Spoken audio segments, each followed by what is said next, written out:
Yo mga trupa, good morning. Panibagong araw, panibagong mission na naman tayo mga trupa pips. Bale, pupunta tayo ngayon ng sa barangay ng San Alfonso Pacul. Bale, may isa-submit lang tayong documents doon. Kaya nagsasakyan ako kasi haharap ako kay kapitan. Nakakaya naman kung haharap ako ng nakapang ano ko, yung usually ginagamit kong damit pag naniningil, naka jacket, balot na balot. So kailangan ko maging semi formal para naman tayo smooth transaction.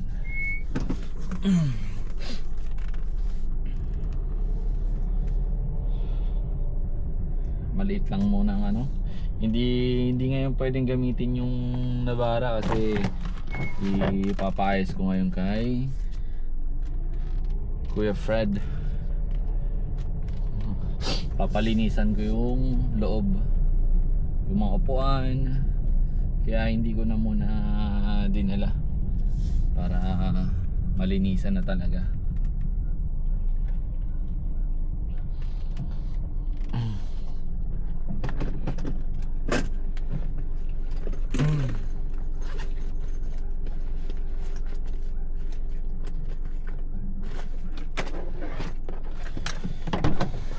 Mga tropa pips. Nabara ko? Dahil naman na ganda. Sige Sir Ken.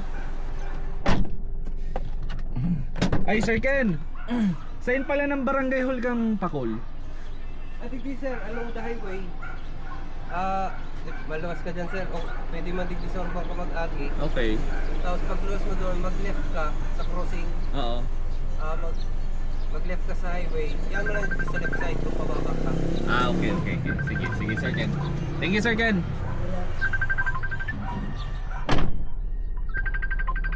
Hello Uncle.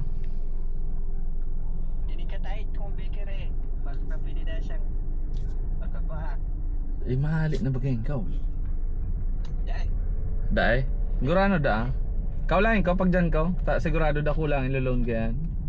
gusto sa mo, 5,000 lang. Sabi ko 5,000 lang. 5,000 lang? Kaulahin ko Chan. Kaulahin ko.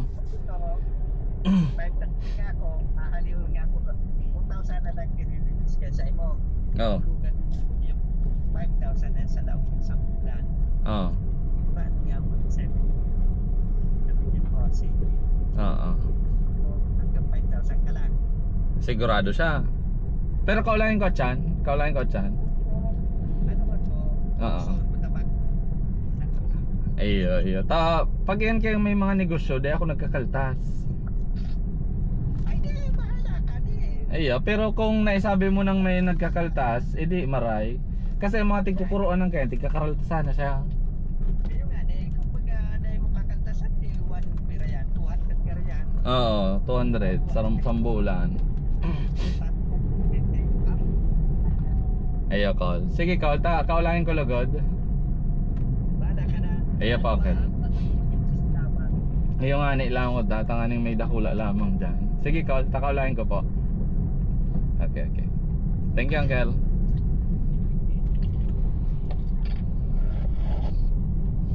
Yan mga trupa. Yan, yung kausap ko si Uncle ko yun mga trupa pip. Siya naman yung nag-handle ng mga client ko sa Calabanga, like for example sa La Purisima. Yung uncle ko yung nag-aasikaso. Siya yung mga dinadampingan akala mo ang dami no.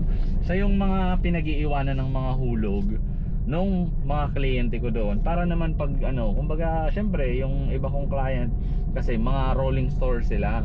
So yung rolling store nila talagang dadaan sila doon sa tindahan ng uncle ko. So nagkameron na lang kami ng agreement na doon na lang nila iiwan, and then yon. So thankful naman ako kay Uncle Litong kasi pumayag siya ng ganon. And then nakakatuwa naman kasi ang tawag dito, yung bang hindi na nahihirapan yung mga client ko, since mga kaibigan din lang naman ni Uncle yung mga kliyente ko dun sa La Purisima, mga Trupa Pips. So kagandahan, hindi na ako naghahanap na ganun. Iniiwan na lang nila doon. Kumbaga alam na nila yung obligasyon nila na iiwan sila ng hulog doon sa uncle ko para dadaanan ko na lang, 'di ba?